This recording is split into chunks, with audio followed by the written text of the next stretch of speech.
como les contaba, la clase de hoy vamos a ver principalmente sistema muscular, todo lo que tiene que ver con los músculos de todo el cuerpo. Con la clase de hoy completamos la subunidad o la unidad de sostén y movimiento. Con esto va a ir acompañado el día jueves, después de la clase de patología del sistema muscular, del seminario correspondiente. Vamos a hablar un poco de las generalidades del sistema muscular, vamos a hablar de las particularidades del sistema muscular, y vamos a hablar un poco sobre el tejido muscular, que algo en la clase de tejidos yo ya les adelanté, pero bueno, vamos a ver los diferentes, por acá en realidad vamos a ver dos tipos de tejido muscular, de los tres que había, vamos a ver dos, y el próximo lo vamos a ver cuando veamos sistema digestivo. ¿Sí? Por ahora vamos a ver dos de los tres que les adelanté en la clase de tipos de tejido. ¿Se acuerdan cuáles son los tipos de tejido muscular que hay en el cuerpo humano? Estriado, liso y cardíaco. Muy bien. Estriado, liso y estriado cardíaco, ¿sí? O cardíaco, son las dos acepciones para la misma musculatura.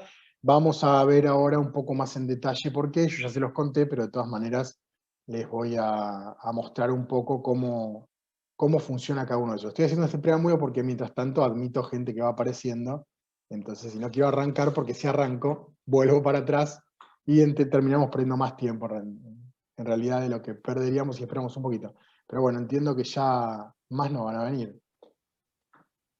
Llegamos a 42. 43. Bueno, arrancamos, ¿sí? Arrancamos después yo de un...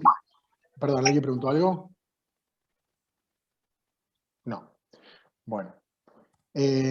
Bueno, arrancamos. Entonces, mientras admito a alguien más, ahí está. Bien.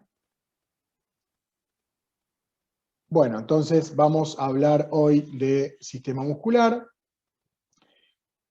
¿Qué es el músculo? Bueno, el músculo lo conocemos como estructuras individualizadas que cruzan una o más articulaciones y por su contracción son capaces de transmitirles movimiento. ¿Sí? Recuerden ustedes que nosotros debemos nuestro movimiento a justamente los tres sistemas: el sistema esquelético, el sistema articular y el sistema muscular. Este es el efectuado por células especializadas denominadas fibras musculares. ¿Se acuerdan también que habíamos hablado que las células del sistema muscular las conocíamos como fibras musculares, cuya energía latente es o puede ser controlada por el sistema nervioso? En realidad, la mayoría de las células musculares están reguladas por el sistema nervioso, dependerá de si es sistema nervioso autónomo o no, en función de la localización de esas fibras musculares. Los músculos son capaces de transformar la energía química en energía mecánica. ¿Cuál es la energía química que los músculos son capaces de transformar en energía mecánica?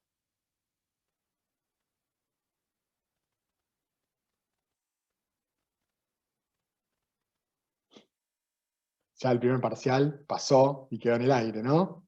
Hidratos. ATP. Por eso. ATP. Toda la energía que utilizan todas las células es ATP, es energía en forma química que la transforma en energía mecánica. Recuerden ustedes que la energía en el mundo tal cual lo conocemos no se crea ni se destruye, solo se transforma. Acá hay energía en forma química que se transforma en energía mecánica, ¿sí? El músculo vivo es de color rojo, esta coloración denota la existencia de pigmentos y de gran cantidad de sangre en las fibras musculares. Bien, ahí tenemos un diagrama de todo lo que es el músculo y cómo está básicamente el esqueleto revestido de musculatura. Bueno, las funciones del músculo, básicamente, por un lado, la producción de los movimientos corporales, y por otro lado, la estabilización de las posiciones corporales. O sea, le debemos al músculo el poder mantenernos de pie y el poder movernos, ¿sí? Gracias a la contracción y distensión, permiten que las extremidades se muevan y eso nos permita la locomoción. Pero además, la contracción de ciertos músculos hacen que nosotros nos podamos mantener erguidos, principalmente músculos localizados en la sección lumbar y en la sección abdominal. Son los músculos que mayor fuerza hacen para mantenernos erguidos y mantener la posición erguida más allá de las extremidades que nos permiten la locomoción. Además, los músculos regulan el volumen de los órganos internos. La contracción sostenida de las bandas anulares de los músculos lisos pueden impedir la salida del contenido de un órgano hueco. Bueno, acá aparece, lo que les decía cuando hablamos del sistema digestivo, aparece el otro tipo de músculo, el músculo liso, que es músculo de tipo voluntario o involuntario. Piensen. Involuntario. ¿Cómo? Involuntario, porque no lo podés manejar. Exactamente. En realidad es involuntario, nosotros no podemos mover el intestino cuando nosotros queremos, sino que la llamada de la naturaleza llega cuando tiene que llegar y nosotros debemos responderla. No tenemos control sobre ese tipo de musculatura. También los músculos se encargan del movimiento de sustancias dentro del cuerpo. Las contracciones de los músculos lisos de las paredes de los vasos sanguíneos regulan la intensidad del flujo. Los músculos lisos también pueden mover alimentos, orina y gametos del sistema reproductivo. Los músculos esqueléticos promueven el flujo de linfa y el retorno de la sangre al corazón. Recuerden ustedes que cuando hablábamos en la clase pasada, cuando discutíamos sobre esta pregunta, yo cuando les decía que el sistema circulatorio en realidad tenía incluidos dos sistemas, que son el cardiovascular y el sistema linfático. Bueno, el sistema linfático no tiene una bomba como tiene el sistema cardiovascular, que es el corazón, entonces el movimiento de la linfa se hace gracias al movimiento de la musculatura. A medida que nosotros nos movemos, la linfa también se mueve por todo el cuerpo, pero sin la presencia de un órgano central como el corazón en el sistema cardiovascular. O sea que esa es otra de las funciones importantes que tiene el sistema muscular. Vamos a hablar un poco ahora entonces de... Perdón, Mariano, ¿querés preguntar algo? Lo de la linfa. Eso, cuando los kinesiólogos hablan del drenaje linfático, ¿qué hacen? ¿Ayudan al ¿cómo se llama? Claro. Al correcto funcionamiento, digamos, del... El sistema linfático tiene dos funciones principales, o sea, tiene más funciones, pero las que se conocen más comúnmente, la primera es la de transportar todas las células que forman parte del sistema inmune, ¿sí? Ustedes habrán escuchado hablar de los ganglios linfáticos. Bueno, los ganglios son las zonas donde se acumulan las células de defensa, linfocitos B, linfocitos T, anticuerpos, está todo acumulado ahí en los ganglios, que va a ir al órgano que necesitan defender gracias a la linfa, al líquido linfático, que es este que se mueve por todo lo que son los vasos linfáticos. Pero además, el sistema linfático tiene otra función, que es la de recolectar los líquidos que hay en los tejidos y devolverlos a su lugar original. Entonces, cuando hay acumulación de líquido, el drenaje linfático lo que hace es estimular el movimiento de los vasos linfáticos, que la linfa llegue a los tejidos que necesitan ser evacuados de agua, entonces la linfa llega, gracias al drenaje linfático, llega y se lleva esos líquidos. Ahora, esa acumulación de líquido puede ser por falta de movimiento del líquido linfático, entonces, o de la linfa. Entonces el masaje linfa, Claro, no es invasivo, es con gozo. No, claro, el movimiento lo que hace es que la linfa se mueva del lugar donde hay acumulación hacia los nódulos y arrastre esos líquidos que son acumulados en ese tejido. Por eso se llama drenaje linfático, justamente es utilizar la linfa para eliminar el exceso de líquido en esa zona puntual del cuerpo. ¿Sí? Sé un montón, nada, puedo creer, terrible. Ni que fuese biólogo. Bueno, vamos a hablar entonces de la clasificación de los músculos. Los músculos podemos clasificar teniendo en cuenta determinadas cuestiones. Una es la forma. En cuanto a la forma, los podemos clasificar en músculos largos, que son principalmente los que vamos a encontrar en los miembros, tanto superiores como inferiores. Los más superficiales son los más largos, pudiendo pasar 2 o más articulaciones, como por ejemplo el bíceps, ¿sí? Uno tiene la el preconcepto de que el músculo va desde el principio del hueso, desde la epífisis de un hueso, o sea, desde la epífisis superior a la epífisis inferior, ¿sí? O sea, que llega hasta ahí. Pero hay algunos músculos que son más largos que la articulación, o que el hueso que está entre dos articulaciones, y traspasan ese límite imaginario que nosotros tenemos. Nosotros nos imaginamos que en el antebrazo tenemos un músculo que va de ahí hasta ahí, después en la parte otro, y así como que somos todos paquetitos de músculo. No, en realidad hay músculos que son algunos músculos más largos que superan el tamaño de una articulación, ¿sí? Esto, por ahí ustedes cuando vean más adelante anatomía, lo van a ver más claro. Acá tiene un ejemplo del bíceps, como el bíceps en realidad se agarra por debajo del codo, ¿sí? Y llega hasta el hombro. Ahí no es que el bíceps está por encima de la articulación del codo, sino que está por debajo de la articulación del codo. Bueno, así hay muchos músculos largos que tienen esa disposición. Otros son los músculos cortos, que son los que se encuentran en las articulaciones cuyos movimientos tienen poca amplitud, lo que no excluye fuerza ni especialización. Por ejemplo, los músculos de la mano, ¿sí? La mano está llena de músculos, son los que permiten el movimiento, y justamente esos músculos son bien cortitos porque los huesos de la mano y de los pies son huesos cortos, y cada uno de esos huesos necesita ser movido por un músculo distinto. Entonces, por eso es que estos músculos se ubican principalmente en manos y pies, aunque en el resto del cuerpo hay, en algunos casos, algunos músculos cortos. Tenemos también músculos anchos. En realidad, podríamos decir que son músculos cortos, pero de gran amplitud. Entonces se los consideran como músculos anchos. Se caracterizan por ser laminares, quiere decir que no es un paquete muscular, sino que es más bien una lámina de músculo, ¿sí? Se encuentran en las paredes de las grandes cavidades, como por ejemplo el tórax y el abdomen, y un ejemplo es el diafragma. El diafragma es el culpable, cuando somos chicos, del hipo, ¿sí?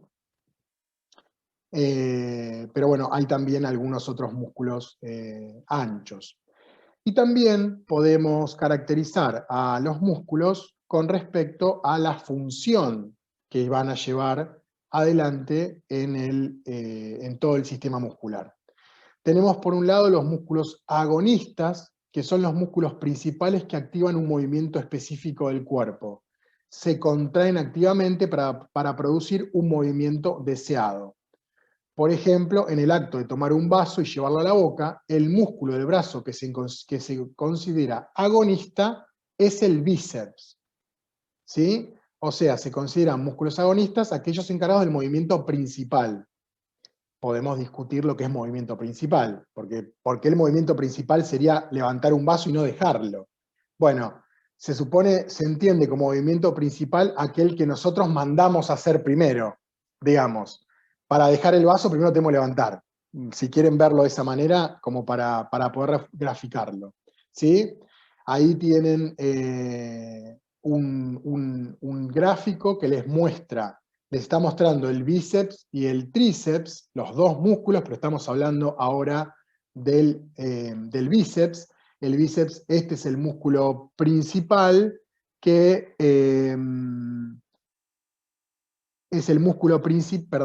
es el músculo principal que va a llevar adelante el movimiento agonista. O sea, este músculo se va a contraer y se va a relajar. Obviamente, dependiendo del movimiento, va a ser un movimiento de contracción o un movimiento de relajación. Siempre que nosotros tengamos un movimiento, recuerden que creo que ya se los había dicho, siempre que nosotros tengamos un movimiento de contracción en un músculo, vamos a tener un movimiento de relajación en el músculo antagonista, ¿sí? Esta clasificación de agonista tiene que ver con que hay agonistas y hay músculos antagonistas, que son los que vamos a ver ahora, que son los que se oponen a la acción del músculo agonista. En el ejemplo del brazo, que yo recién les mostraba, el agonista es el bíceps y el antagonista es el tríceps. Son músculos que trabajan en una misma acción, pero de manera contrapuesta. Exactamente, se cruzan. Primero cuando uno se contrae, el otro se relaja, y viceversa. Cuando el agonista se relaja, el antagonista se contrae. Existen también los músculos que actúan como sinergistas, que es otra de las clasificaciones, y fijadores, y que ayudan en el movimiento, pero de forma secundaria. O sea, básicamente el movimiento está llevado adelante por músculos agonistas y antagonistas, aunque hay algunos músculos que podemos nombrarlos como sinergistas o fijadores que van a como ayudar en ese movimiento, ¿sí? Bueno, ¿cuáles son los tipos de músculo? Esto ya lo habíamos visto. Teníamos el músculo estriado esquelético, el músculo liso y el músculo estriado cardíaco. En realidad es músculo estriado, el esquelético se conoce como estriado y el cardíaco como cardíaco. Pero bueno, como los dos son estriados, se hace la diferenciación, ¿sí?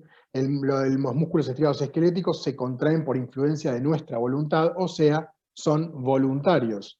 El tejido muscular esquelético se llama estriado porque las bandas alternas, claras y oscuras, que eso se llaman estriaciones, se pueden ver en el microscopio óptico. Esto se acuerdan que lo habíamos visto en la clase anterior, esto es a modo de repaso. Los músculos lisos son músculos que nosotros no vamos a controlar su contracción, por eso tienen acción involuntaria, y están controlados por el sistema nervioso autónomo.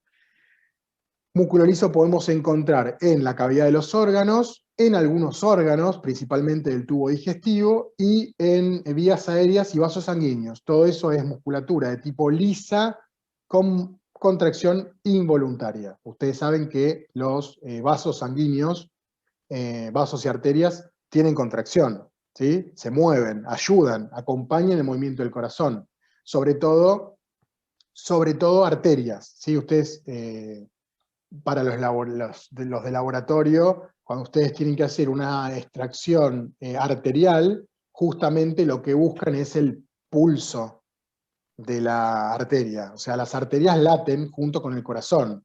Eso permite esa contracción que es, en el caso de las arterias, involuntaria, igual que el corazón, pero son músculo liso, hacen que acompañan el pulso del corazón. Entonces eso hace que la transmisión del pulso sanguíneo llegue más lejos. Si fuese solo el corazón el que impulsa la sangre, tendríamos que tener el corazón del tamaño de una mesa, ¿sí? Entonces, gracias a que los vasos y arterias tienen cierta contracción, permiten que la sangre se mueva. Pero esto lo vamos a ver más adelante.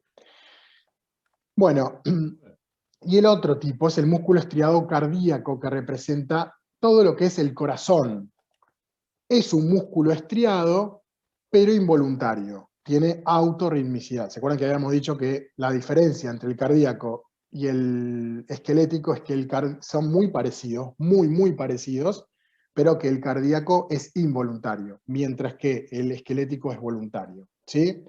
Ahí tienen cómo son gráficos de cómo es el aspecto de cada una de las fibras musculares. Acá tenemos el músculo estriado esquelético que tiene estas banditas, estas marquitas que al microscopio se ven y que hacen que se llame o que reciba el nombre de estriado. El músculo liso son fibras más fusiformes, más alargadas y no presentan ese bandeado que sí tiene el estriado.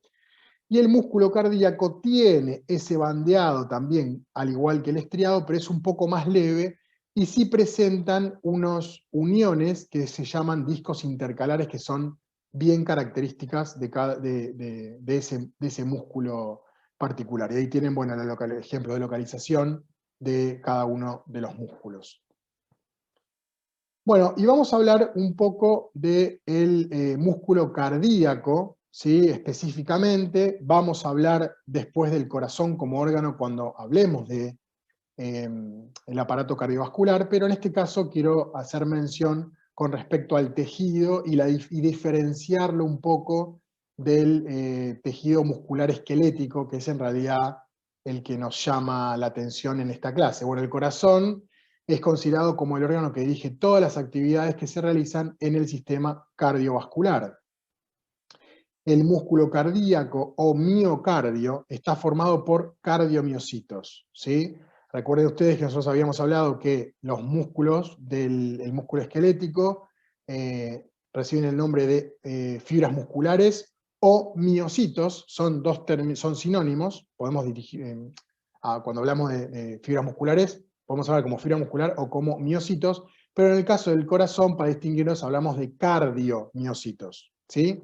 Estas células musculares son mononucleadas con el núcleo en posición central. Esto es en cuanto a la histología del tejido, son particularidades de la histología. Acá tenemos las imágenes de cómo es el músculo cardíaco, ¿sí? Es un músculo, si ustedes lo ven acá en esta imagen más de lejos, se ve el estriado del músculo, pero lo que más llama la atención en realidad son estas bandas más oscuras, que son estas bandas más oscuras, que son los famosos discos intercalares, que es la unión entre las fibras musculares. Entre un cardiomiocito y el siguiente aparecen los discos intercalares. Que es esto que yo les decía recién, cada cardiomiocito está unido al siguiente con una estructura llamada disco intercalar. Los discos intercalares son los sistemas de unión que asocian a las células musculares cardíacas para formar las fibras del miocardio. Los discos intercalares son estructuras de unión celular exclusivas de los cardiomiocitos. Ningún otro tipo celular presenta este tipo de unión. ¿Sí? Creo que había una pregunta. En el seminario anterior, no me acuerdo, yo ya me pierdo de los seminarios, y si no estaba, va a estar en el próximo. Así que recuérdenlo. Bueno, ahí tienen una imagen de cómo, acá es un gráfico, un diagrama, que donde se marcan bien las estriaciones que tiene el cardiomiocito, pero más marcado la unión entre el cardiomiocito y el siguiente, que es el disco intercalar. Bueno, la contracción rítmica del corazón está controlada por el sistema autónomo, como les dije antes, no es voluntario, y ese sistema autónomo es el encargado de ajustar la frecuencia y la fuerza de las contracciones. Cuando nosotros nos corremos, que nos agitamos y que el corazón late más rápido, ese es el sistema autónomo que le está diciendo, mirá, hay consumo de energía en otros lados, necesito que bombees más sangre, porque están necesitando más sangre en las piernas, por ejemplo. ¿Sí? Pero nosotros no podemos elegir, decir, bueno, vieron que hay personas que dicen tener la capacidad de regular la contracción, el pulso, el latido del corazón. En realidad, lo que hacen no es regular directamente las pulsaciones del corazón, sino que regular el sistema autónomo. En realidad, a nivel neurológico, lo que hacen es controlar el sistema autónomo, bajar las pulsaciones del sistema autónomo, y eso automáticamente hace que se le llegue al corazón el mensaje de, bueno, bajemos un ritmo. Pero no es que nosotros tengamos la capacidad de ajustar la frecuencia y la fuerza de las contracciones de nuestro corazón. ¿Sí? Eso es involuntario. Pero la contracción rítmica está generada por algunos cardiomiocitos especiales que funcionan como marcapasos. No todos los cardiomiocitos laten. Ustedes piensen que si todos los cardiomiocitos latieran, terminarían desregulándose. Entonces hay algunos encargados de decir ahora, ahora, ahora, ahora, y el resto lo sigue. ¿Sí? Por eso funcionan como un marcapaso. En realidad, un marcapasos es cuando el corazón, por cuestiones orgánicas o por cuestiones hormonales, pierde esa sincronización, lo que se hace es se pone un aparatito que libera descargas eléctricas que le dicen a esos cardiomiocitos ahora, ahora, ahora, ahora. O sea, es lo mismo, pero regulado de manera artificial. ¿Sí? Esta clase no incluye técnicas quirúrgicas cardíacas, entonces eso no lo vamos a tocar, pero es muy interesante, y la verdad que es muy interesante. Bueno, por ello al músculo cardíaco también se lo llama músculo estriado de contracción involuntaria, por todo esto que veníamos hablando de la histología del tejido. Ahora, para contarles un poquito esto de que hablábamos recién de la frecuencia, en realidad, más allá de que la frecuencia cardíaca esté regulada por el sistema autónomo, también existe una regulación a nivel hormonal que es llevado a cabo por el péptido natriurético atrial, el ANP, el factor natriurético atrial, el ANF, la hormona natriurética atrial, ANH, o atriopeptina, que en realidad no es más ni menos que una proteína, ¿sí? una enzima, una hormona, con efecto vasodilatador potente secretado por las células del músculo cardíaco, ¿sí? O sea, esa contracción que nosotros tenemos llevada adelante o dirigida por el sistema autónomo, en realidad es a nivel hormonal. No es que nosotros tenemos cables del sistema nervioso que se enchufan directamente en los cardiomiocitos, sino que le llegan estímulos a los cardiomiocitos que le dicen, bueno, secretá hormonas, y esas hormonas son las que comunican al resto de los cardiomiocitos que tienen que contraerse o no. ¿Sí? ¿Se entiende el concepto? No es que el corazón está todo cableado, sino que al corazón llegan redes del sistema autónomo que le dicen a los cardiomiocitos, a ciertos cardiomiocitos particulares, que regulen al resto. ¿Sí? Pero ¿se acuerdan que habíamos hablado en la clase de biología celular de qué forma se comunican las células unas con otras? ¿Se acuerdan que habíamos hablado de eso?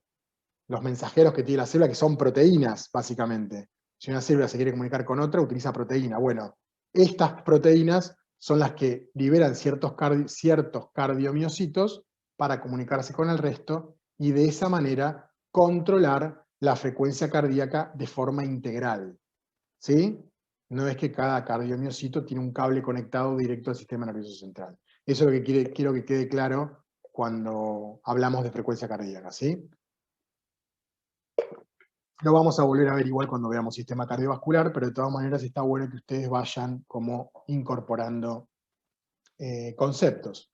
Las células musculares cardíacas tienen muy poco glucógeno y por ello no pueden obtener mucha energía de la glucólisis o glicólisis, son sinónimos. O sea, no tienen gran capacidad de almacenamiento de glucógeno o glucosa. Eso quiere decir que, frente a la demanda energética, necesitan obtener energía de forma rápida. Por eso es que las células del corazón no entran en ciclo de Krebs completo, en respiración celular completa, sino que van directamente a fosforilación oxidativa, y eso implica un gran consumo de oxígeno. ¿Sí? Obtiene energía de forma más rápida. Si tuviese que entrar en respiración celular, sería un proceso mucho más largo, y frente al momento de necesidad de contracción no tendrían energía suficiente. Entonces, tiene una alternativa de entrar en fosforilación oxidativa para obtener menos energía, pero más rápido. Entonces, demandan gran cantidad de energía en ese momento, que viene desde afuera, para entrar en fosforilación oxidativa y obtener ATP, pero eso implica un gran consumo de oxígeno. Por eso es que cuando nosotros realizamos actividad física y aumenta nuestro ritmo cardíaco, automáticamente necesitamos respirar más, porque justamente el corazón, todo el sistema cardiovascular, están requiriendo mucho oxígeno para llevar adelante digamos, el trabajo en exceso que le estamos pidiendo en ese momento. Si no, no tendría por qué ser, digamos. Bueno, ¿qué tiene que ver? Bueno, además los músculos van a necesitar más sangre que llegue, porque también van a tener que renovar el oxígeno, porque se les está pidiendo mucha mayor energía. Entonces el sistema cardiovascular se acelera, pide más oxígeno para utilizar propio dentro del sistema cardiovascular, pero además para mandar a los otros sistemas para que sigan funcionando en consecuencia. ¿Sí? Es importante que ustedes vayan entendiendo el cuerpo humano como un todo. Por eso yo les traigo siempre todo el tiempo comparaciones de momentos de actividad física, para que ustedes traten, con lo poco que conocen de los sistemas, de todos los sistemas que vienen más adelante, pero para que vayan entendiendo que esto no lo tienen que estudiar como un sistema aislado. Sobre todo, ¿saben por qué se los digo esto? Porque pasa en el final, que por ahí yo les hago preguntas de, bueno, no sé, si a mí me corre un león, ¿cuáles son los sistemas que están exigidos en ese momento? Y la pregunta natural es respiratorio, porque necesitamos mucho oxígeno. Bueno, sí, ¿y qué más? Y el cardiovascular, porque necesitamos bueno, ¿y por qué es eso? Y ahí, blanco total. ¿Se entiende a dónde apunto? Ustedes tienen que tratar de aprender la materia como un todo. A veces una pregunta sencilla es dificilísima de responder, porque implica que uno tiene que relacionar muchos temas. Por eso yo insisto en que ustedes vayan leyendo. Como les decía recién, les pregunté la energía química de la célula. A todos se les colgó internet. El ATP ya se olvidaron.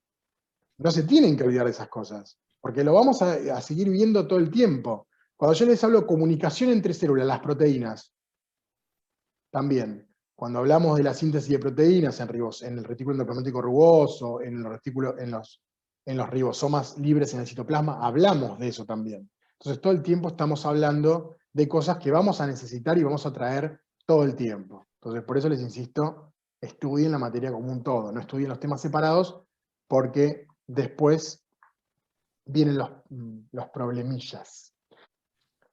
Estuvimos hablando entonces de los diferentes tipos de músculo a nivel de función y a nivel de la histología. Ahora vamos a hablar un poco de las propiedades del músculo, siempre refiriéndonos al músculo esquelético. ¿Sí? Recuerden ustedes que estábamos hablando del músculo cardíaco como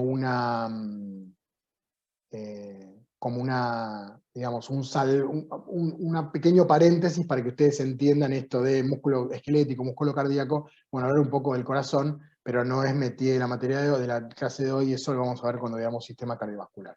Bueno, entonces en cuanto a las propiedades de los músculos gozan de 4 propiedades fisiológicas que son las siguientes. La irritabilidad o excitabilidad. La excitabilidad estoy cruzadísimo con las palabras. La excitabilidad o la irritabilidad es la propiedad de responder a los estímulos o excitantes con una reacción determinada. Tratándose de los músculos, la reacción o respuesta es siempre una contracción. O sea, que el músculo frente a un estímulo exterior siempre responde contrayéndose. ¿Sí? Ningún músculo va, bueno, sí, salvo un mazazo en la cabeza. Con un mazazo en la cabeza todos los músculos tienden a responder de la forma contraria, pero digamos, frente a estímulos normales, todos los músculos lo que hacen es contraerse frente a esa respuesta, ¿sí? No dilatarse. El estímulo fisiológico es el flujo nervioso conducido a los músculos por los nervios motores. Su acción produce ya sea movimientos voluntarios, como la locomoción, o movimientos involuntarios, como los reflejos. O sea, tenemos de los dos tipos de movimientos. El músculo esquelético, por más que sea músculo de movimiento voluntario, en algún caso el sistema nervioso, de los nervios motores, puede hacer que esa contracción sea involuntaria, como por ejemplo un reflejo.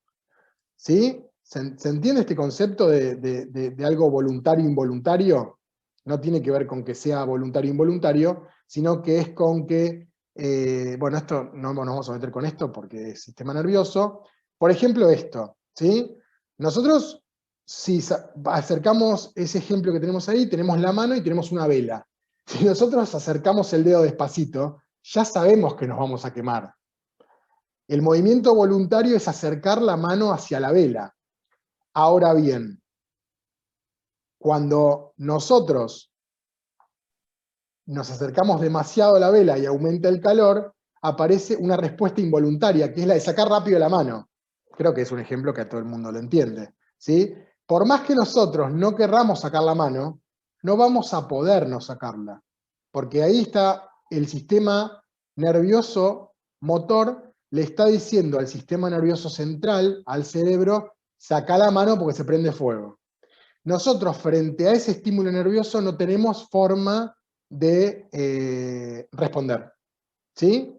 Más allá que cualquiera diga, no, yo puedo dejar el dedo, no, cuando el dedo siente calor, automáticamente todos los músculos del brazo se contraen Los músculos agonistas se contraen para llevar adelante el movimiento y sacar el brazo de ese lugar, ¿sí?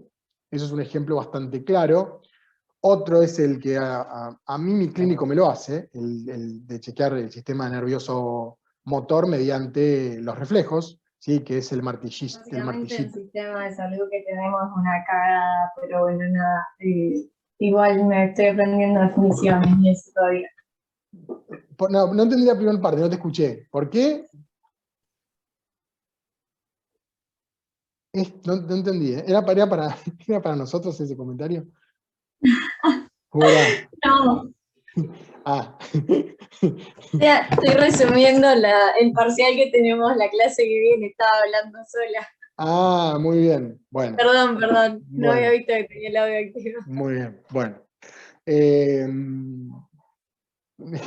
Bueno, nada, les decía esto del martillazo en la rodilla, que obviamente lo mismo.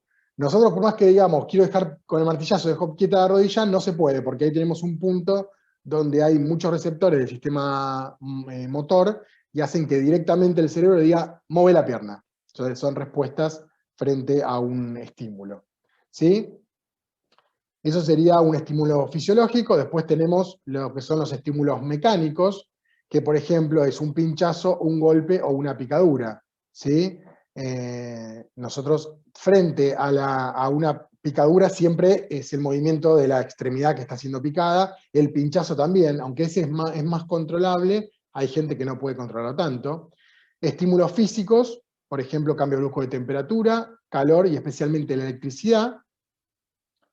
Y estímulos químicos, como por ejemplo contacto con ácidos o ciertas sales, bases, bueno, compuestos que son, ¿cómo se dice? Cuando son, no me va a salir la palabra, pero bueno, ustedes me entienden cuando digo estos tipos de compuestos, ¿sí? Bueno, otra de las propiedades es la contractilidad, que es esta capacidad de contraerse, es la propiedad que poseen los músculos de acortar sus fibras, es decir, de contraerse cuando son excitados por estímulos adecuados. Los músculos, al contraerse, cambian de forma, su longitud disminuye y su grosor aumenta, pero su volumen total no experimenta cambio alguno, ¿sí? O sea, las fibras se reacomodan de manera diferente, pero ocupan el mismo espacio. Básicamente, cuando hablamos de volumen, decimos que si nosotros lo pudiéramos cortar en pedacitos, no cambia el volumen siempre es el mismo, solamente que cambia la disposición de las fibras musculares.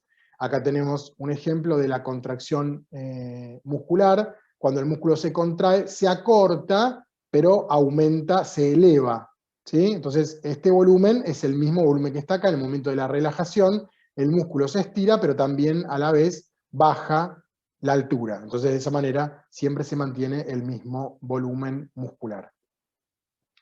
Bueno, este es un video que se los dejo para después. Ahora no es momento de ver pelis. La elasticidad es la propiedad que tiene un músculo contraído, comprimido o estirado de recuperar su forma primitiva cuando cesa la contracción. La tonicidad muscular es la propiedad que tiene el músculo de quedar siempre semicontraído y de ejercer una tracción permanente sobre los huesos a los cuales está unido. La tonicidad es esto del músculo que tiene cierto tenor, digamos, que siempre mantiene una capacidad de contracción como extra y puede quedar semicontraído en alguna determinada función que le da esa capacidad de ir para un lado o para el otro, ¿sí? Si nosotros tenemos un músculo contraído del todo, si necesitamos más contracción no tenemos más, y si necesitamos una distensión va a ser lenta. Entonces siempre el músculo semicontraído nos permite la respuesta para un lado o para el otro. Básicamente ese es el concepto. Bueno, y algo estuvimos hablando cuando hablamos, creo que algo habíamos hablado cuando hablamos de articulación y sobre todo de las partes del hueso. Ahora vamos a hablar un poco de lo que son los componentes anatómicos del músculo esquelético, o sea, las partes del músculo. Lo primero que nombramos es el vientre muscular. El vientre muscular es la porción contráctil del músculo, que está constituida por fibras musculares que se contraen. Constituyen el cuerpo del músculo, o sea, es la porción carnosa. Si volvemos al ejemplo de la pata de pollo, es lo que comemos, ¿Sí? Eso es el vientre muscular, es la porción contráctil, la porción activa del músculo y la que contiene el mayor contenido de fibras musculares. ¿Sí? Que sería A. Acá lo tenemos, el vientre muscular. Ahora bien, también tenemos lo que conocemos, lo que vemos acá como B, que es la parte terminal de los músculos, es la zona donde se produce la inserción del músculo en el hueso o en la articulación, generalmente es en el hueso, en la epífisis de los huesos, y que se conoce con el nombre de tendón. El tendón es parte del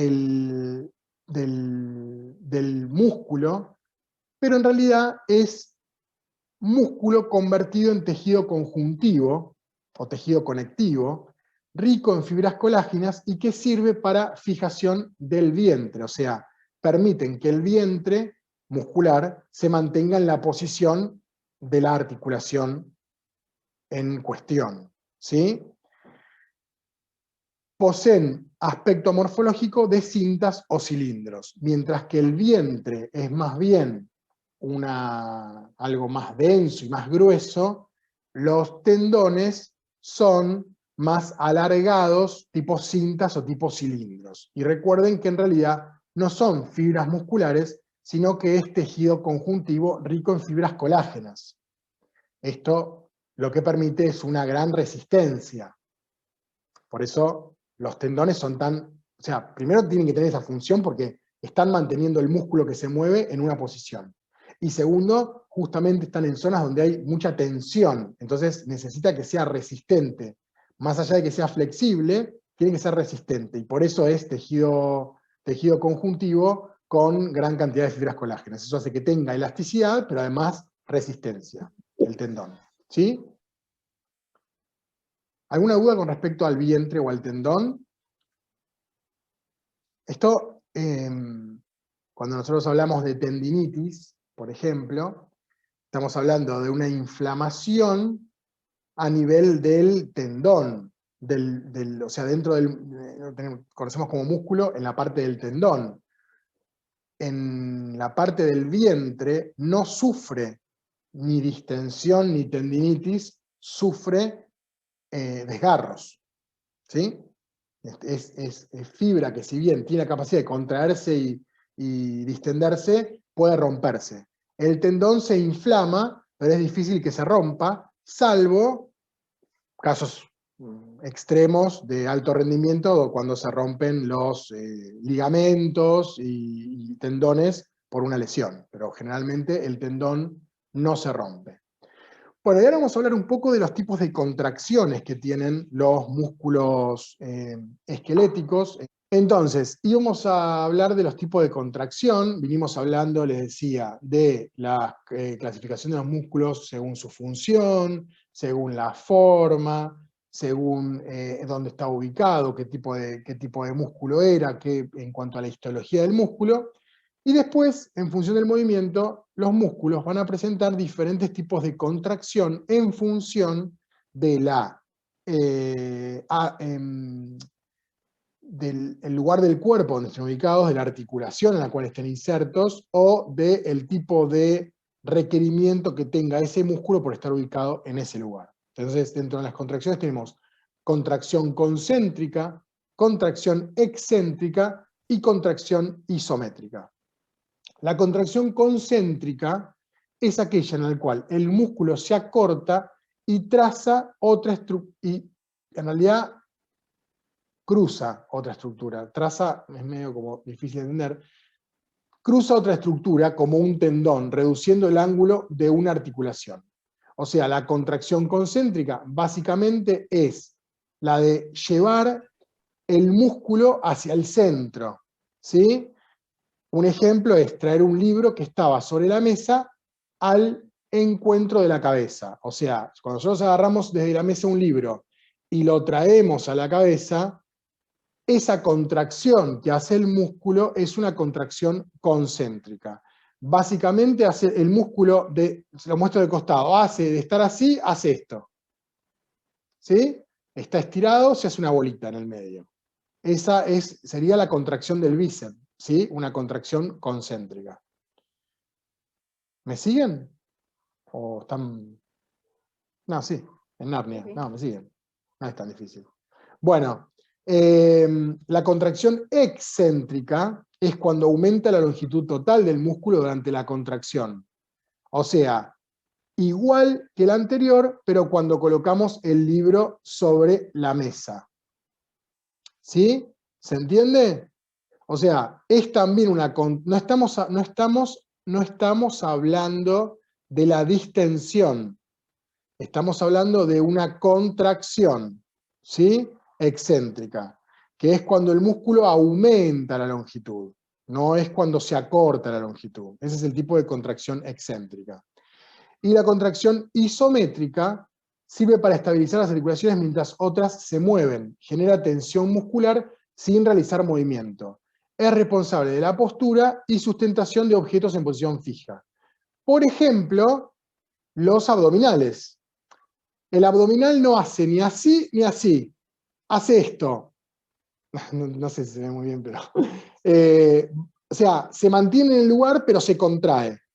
Eso hace que se forme como una estructura de sostén, y eso es lo que se conoce como contracción isométrica. Es una contracción, tengo todo el sol de frente, no estoy viendo absolutamente nada. Es una contracción que hace que, sin que el músculo cambie su forma.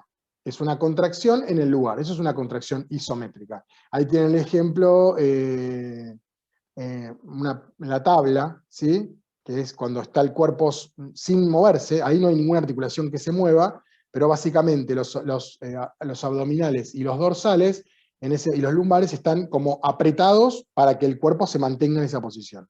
Eso sería una contracción isométrica de la ¿Y musculatura. la excéntrica la podrías explicar de nuevo? Esa no...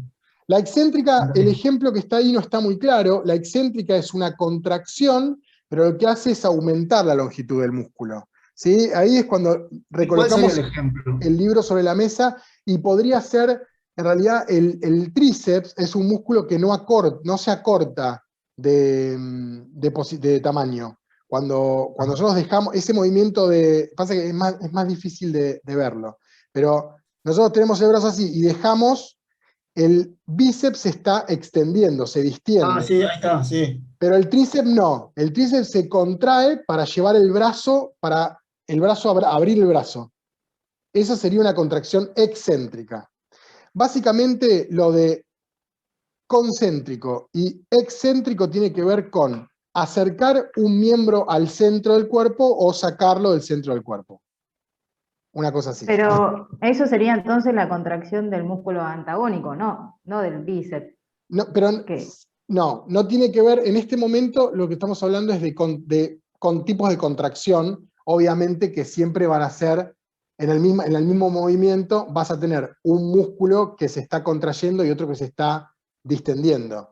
Claro. Pero no son Claro. no tiene que ver con agonistas y antagonistas. Se da en un ejemplo donde hay músculos que son agonistas y antagonistas, pero no es que siempre un músculo agonista que se contrae, hay un antagonista que se contrae también, digamos, no sé si se explica bien. A ver, vamos al ejemplo del movimiento del brazo. Vamos a hablar de agonista y antagonista. Cuando vos traes el libro, ¿sí? Cuando vos traes el libro, el agonista, que es el bíceps, se contrae. ¿Se entiende? Sí, y este, Y el antagonista se dilata. sí. Bueno, ese es el movimiento agonista y antagonista, en un mismo movimiento. Acá estamos hablando de movimientos diferentes. Y ese movimiento diferente tiene que ver con cómo el músculo se porta frente a esa contracción. ¿Sí? En la concéntrica, el músculo se achica, se hace una bolita.